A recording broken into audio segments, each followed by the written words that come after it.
Let's look at an example of solving a trinomial by factoring. Not many trinomials can be, but we notice that this one, each term contains a GCF that we can factor out. So while we don't have a strategy for solving cubic equations, we do have a strategy for factoring out the GCF. First, note that 168 is divisible by 4.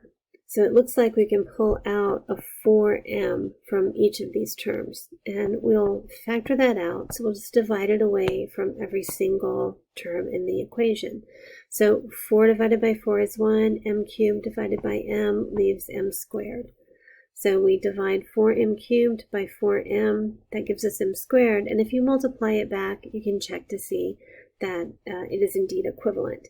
And then minus 4 divided by 4, m squared divided by m, and then minus 168 divided by 4 is 42, and m divided by m is 1. So we're left with this. And if you multiply that back through, you want to just be sure that you can recover the original trinomial. And now it looks like we've got something that can be factored inside the parentheses. So we can use the zero product property. And in this case, it'll let us know that if A times B times C equals 0, then at least one of A, B, or C must be 0. So we can set them equal to 0 to reveal the three solutions to our cubic equation. It's not a coincidence that there are three. So either 4m equals 0 or m squared minus m minus 42 equals 0. And we can factor this further down.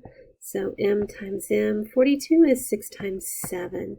And if I make 7 the larger one, then I can get a negative m in the middle.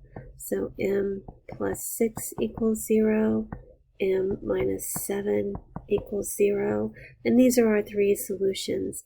We have that dividing by 4 on both sides. Well, of course, the only way this can happen by the zero product property is either 4 equals 0, which is nonsense, or m equals 0. That's that solution there.